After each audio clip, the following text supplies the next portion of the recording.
एक तरफ कोरोना के आंकड़े डरा रहे हैं, ऑक्सीजन और बेड के संकट हालात को और ज्यादा मुश्किल बना रहा है। इन सब के बीच आज प्रधानमंत्री मोदी की मंत्रिपरिषद के साथ अहम बैठक है।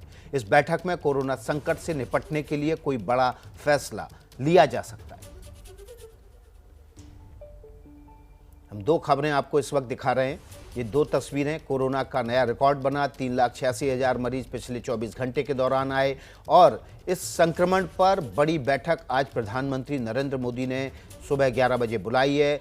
अब से 1 घंटे बाद ये बैठक शुरू होगी जिसमें सभी मंत्रिपरिषद के सदस्य जुड़ेंगे। दिल्ली से इस खबर पर हमारे साथ नीरज पांडे जुड़ेंगे। दिल्ली से ही ओम प्रकाश तिवारी भी जुड़ेंगे क्योंकि होम मिनिस्ट्री यानी कि गृह मंत्रालय नई गाइडलाइन जारी कर सकती है। दिल्ली से ही निवेदिता शांडिल्य भी हमारे साथ जुड़ेंगी, लखनऊ से संजय त्रिपाठी और मुंबई से मृत्युंजय सिंह हमारे साथ जुड़ेंगे और भोपाल से ब्रजेश राजपूत जुड़ेंगे। सबसे पहले नीरज पांडे का रुख कर लेते हैं। नीरज, ये बैठक बहुत अहम है। इस बैठक में, मंत्रिपरिषद की बैठक में प्रधानमंत्री कोई बड़ा फैसला ले सकते हैं? निश्चित रूप में विकास, ये बैठक बहुत अहम है क्योंकि कोरोना का संकट जिस तरह से देश में गहराता जा रहा है, मंडराता जा रहा है, खासकर दिल्ली, उत्तर प्रदेश, राजस्थान और हिंदी भाषी इलाकों में जिस तरह से कोरोना बहुत तेज़ी से फैल रहा है, ऐसे में सरकार की जिम्मेदारी बनती है कि वो अपने जो लोग हैं, मंत्रिपरिषद के सदस्य हैं, उनके साथ बातचीत करें। और प्रधानमंत्री नरेंद्र मोदी वैसे भी टीम इंडिया के रूप में लीड करते हैं और काम करते हैं, तो जब भी कोई बड़ा फैसला या कोई निर्णय लेना होता है तो वो अपने मंत्रिपरिषद, अपने लोगों के साथ सलाह मशवरा ज़रूर करते हैं। तो निश्चित रूप में आज चूँकि 11 बजे ये मंत्रिपरिषद की बैठक बुलाई गई है, वर्चुअल ये बैठक होगी जिसमें प्रधानमंत्री नरेंद्र मोदी सभी मंत्रियों के साथ इंटरेक्ट करेंगे, बातचीत करेंगे, उनको संबोधित भी करेंगे। तो ये माना जा रहा है कोई ना कोई अहम फैसला लिया जा सकता है। या एक और भी महत्वपूर्ण जानकारी आ रही है कि प्रधानमंत्री नरेंद्र मोदी सेवा के कार्यों के लिए अपने मंत्रियों को सलाह देंगे, सजग देंगे कि आप लोग क्षेत्र में जाइए, अपने लोगों के बीच में जाइए और कोविड के दौरान जिस तरह से हेल्प हो सके, काम हो सके, उसको करिए। तो आज की ये बैठक बहुत अहम है। 11 बजे ये बैठक शुरू होगी और माना जा रहा है करीब 1 से 1.5 घंटे तक ये बैठक चलने वाली है, जिसमें तमाम एस्पेक्ट्स पे बात होगी। गृह मंत्री अमित शाह और दूसरे लोग भी इसमें सब मौजूद रहेंगे।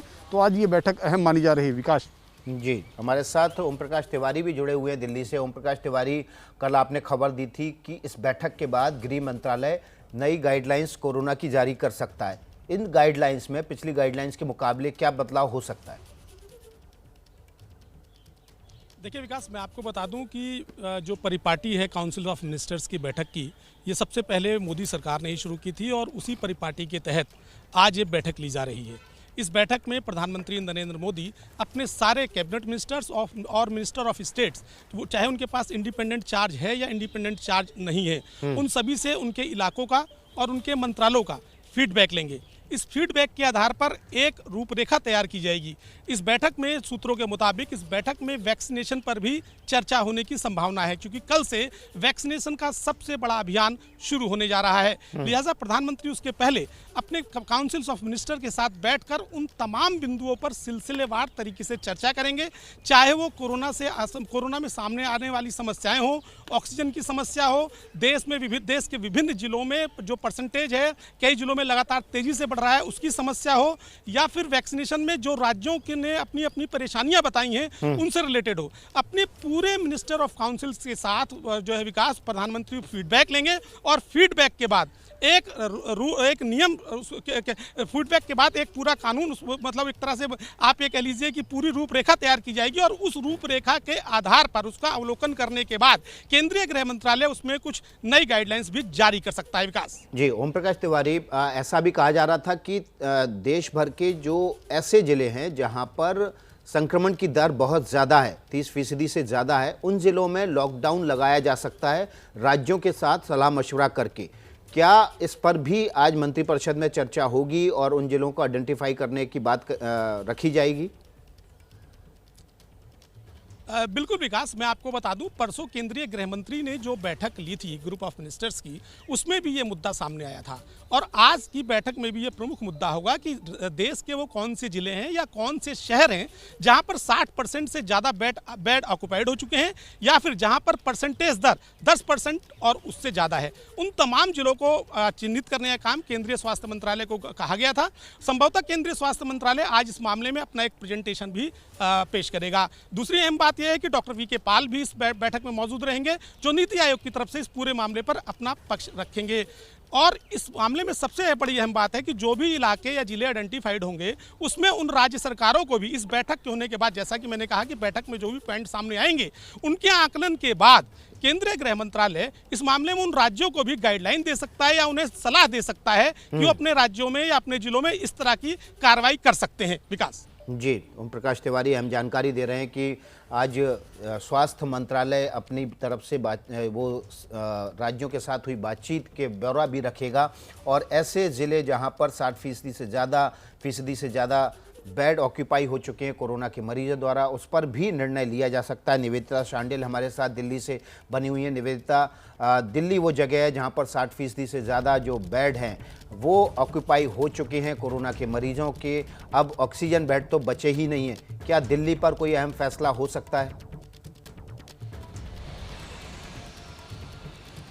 जी देखिए, दिल्ली में इस वक्त स्थिति ये है कि भले ही आज देश में मौत का आंकड़ा थोड़ा कम आया हो, लेकिन दिल्ली में आज मौत का आंकड़ा जो है पिछला रिकॉर्ड तोड़ दिया है। 395 मौतें एक दिन में हुई हैं, अब तक की सबसे ज़्यादा मौत है ये। और दिल्ली में कोरोना की महामारी के साथ साथ सबसे बड़ी महामारी असमंजस की स्थिति की है, क्योंकि प्रशासन जो है वो पूरी तरीके से कंफ्यूज है कि करना क्या है। सबसे बड़ी बात यह बेड को लेकर के असमंजस की स्थिति है, दवाइयों को लेकर के असमंजस की स्थिति है। 1 मई से 18 साल से ज़्यादा लोगों को वैक्सीन लग पाएगा कि नहीं, इसको लेकर के असमंजस की स्थिति है। लोग दर दर भटक रहे हैं। हम जिन भी अस्पतालों के बाहर जा रहे हैं, अस्पतालों का जो अपना ग्राउंड है उसके साथ साथ लोग सड़कों पे बैठे हुए हैं। और सबसे बड़ी बात यह है कि एबीपी न्यूज़ कल से ही पड़ताल कर रहा है कि जो दिल्ली सरकार का कोरोना ऐप है, जिस पे कहा जा रहा है कि जानकारी मिल जाएगी आपको, उस ऐप की क्या स्थिति है। तो हम आपको बता दें कि हमने उस ऐप पे मौजूद 50 अस्पतालों को कॉल किया, लेकिन एक अस्पताल से हमारा संपर्क नहीं हो पाया। आधे से ज़्यादा अस्पतालों के नंबर गलत दिए गए हैं दिल्ली सरकार के ऑफिशियल साइट पे, और आधे से ज़्यादा अस्पतालों के जो नंबर थे वो स्विच ऑफ थे।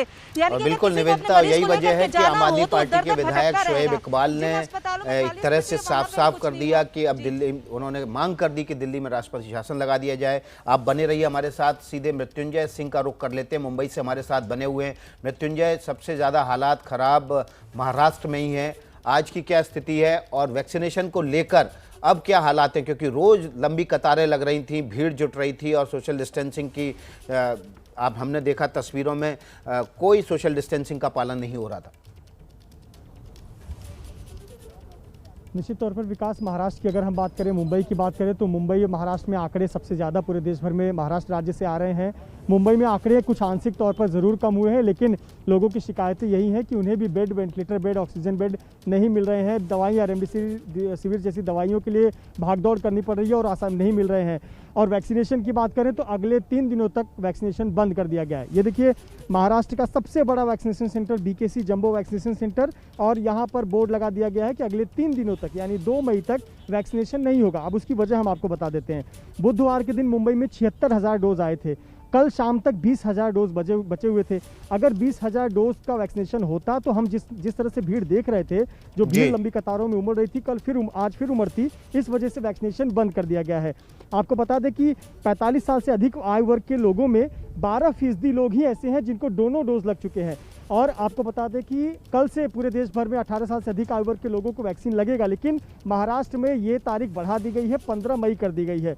रजिस्ट्रेशन के बाद 15 मई के बाद होगा, लेकिन उसके पीछे एक टर्म्स एंड कंडीशन है। वो टर्म्स कंडीशन ये है कि 25 लाख डोज उपलब्ध होने चाहिए, तब जाकर 18 साल से अधिक आयु वर्ग के लोगों को वैक्सीन लग पाएगा। तो वैक्सीनेशन की प्रक्रिया बहुत धीमी हो गई है। पिछले समय हम देख रहे थे कि 55,000 का आंकड़ा तक, औसतन 55,000 प्रतिदिन डोज लग रहे थे। लेकिन तो आप अहम जानकारी दे रहे हैं कि मुंबई में वैक्सीनेशन बंद कर दिया गया है क्योंकि लगातार वैक्सीन की कमी होती जा रही है और भीड़ भी बहुत ज़्यादा उमड़ रही है। संजय त्रिपाठी का रुख कर लेते हैं, लखनऊ से हमारे साथ बने हुए हैं। संजय, उत्तर प्रदेश भी वो जगह है जहाँ पर संक्रमण की दर बहुत तेज़ी से बढ़ रही है। बिल्कुल विकास, क्योंकि कल जो आंकड़ा था वो फिर से एक और उछाल मार करके 35,000 संक्रमित लोगों तक पहुंच गया एक दिन में।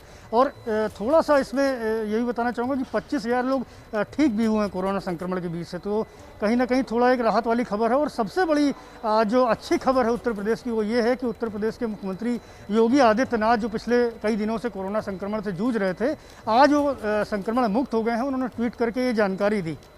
तो ऐसे में जब संक्रमण की स्थिति लगातार बढ़ रही है तो अस्पतालों में बिस्तरों की बहुत ज़्यादा अभाव महसूस किया जा रहा है। और मैं आपको सबसे पहले तस्वीरें दिखाना चाहूँगा जो चूँकि प्रधानमंत्री नरेंद्र मोदी खुद भी वाराणसी से सांसद हैं और राजनाथ सिंह जो रक्षा मंत्री हैं लखनऊ से सांसद हैं, उन्हीं की पहल पर वाराणसी और लखनऊ में आप देख सकते हैं कि ये DRDO की ओर से बनाया जा रहा है ख़ास तौर पे हॉस्पिटल, जिसमें 150 वेंटिलेटर लगाए जा रहे हैं। 500 बेडेड हॉस्पिटल है, सभी बेड पर ऑक्सीजन की अवेलेबिलिटी होगी और देख सकते हैं आप तैयारियां लगभग पूरी हैं।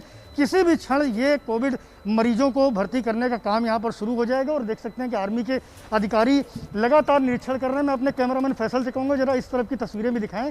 देखिए कितनी बड़ी संख्या है वेंटिलेटर्स की, 150 वेंटिलेटर बड़ी संख्या होती है और सारे के सारे PM केयर फंड से खरीद करके यहाँ लगाए गए हैं, क्योंकि लखनऊ राजधानी में जो संक्रमित मरीज हैं उनकी संख्या पूरे उत्तर प्रदेश के किसी एक ज़िले में सबसे ज़्यादा है।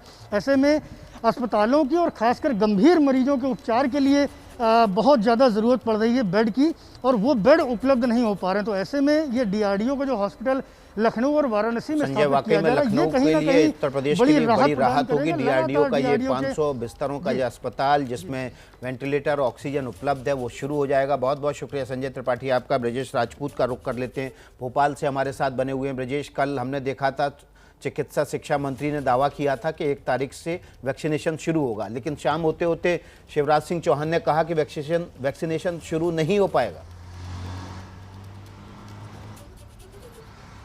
बिल्कुल विकास, जो सुबह हम लोग ने आशंका और जताई थी कि वैक्सीनेशन संभव ही नहीं है क्योंकि सरकार ने ऑर्डर तो कर दिया मगर डोज अब तक नहीं आए थे, तो आखिर में शाम तक सरकार को खुद मुख्यमंत्री को कहना पड़ा कि हमने ऑर्डर तो कर दिए मगर डोज हमको मिलने को तैयार नहीं है, तो इसलिए जो वैक्सीनेशन था 18 साल से ज़्यादा उम्र के लोगों का वो स्थगित कर दिया गया है। मगर उसका दुष्प्रभाव ये पड़ा है कि आज और कल जिन लोगों का होना था वो वैक्सीनेशन भी कैंसिल कर दिया गया है। 2 दिन तक यानी कि कल और आज कोई वैक्सीनेशन नहीं हो रहा। वैक्सीनेशन की जगह पर कोई उत्साह नहीं है, कोई लोग नहीं आ रहे। जिनका वैक्सीनेशन का शेड्यूल था उसको रीशेड्यूल कर दिया गया है।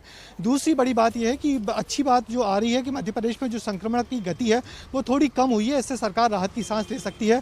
मध्य प्रदेश में कल तकरीबन 12,000 नए केसेस आए मगर 13,000 वो लोग थे जो डिस्चार्ज हुए हैं। तो एक अच्छी स्थिति जो बन रही है। मगर जो हम लोग अभी थोड़ी देर पहले बात कर रहे थे कि मध्य प्रदेश में जो 91% ICU बेड हैं फुल हैं, पूरी तरह ICU बेड की जगह नहीं है, और जो ऑक्सीजन वाले बेड हैं वो भी 85% से ज़्यादा भर चुके हैं। यानी कि अस्पतालों की हालत ठीक नहीं है। हालात जो है वो कोरोना की महामारी के चलते अस्पतालों में बिस्तर नहीं है, ऑक्सीजन नहीं है, दवाइयों की कमी, इससे देश जूझ रहा है। ऐसे में प्रधानमंत्री नरेंद्र मोदी की आज मंत्रिपरिषद की अहम बैठक है।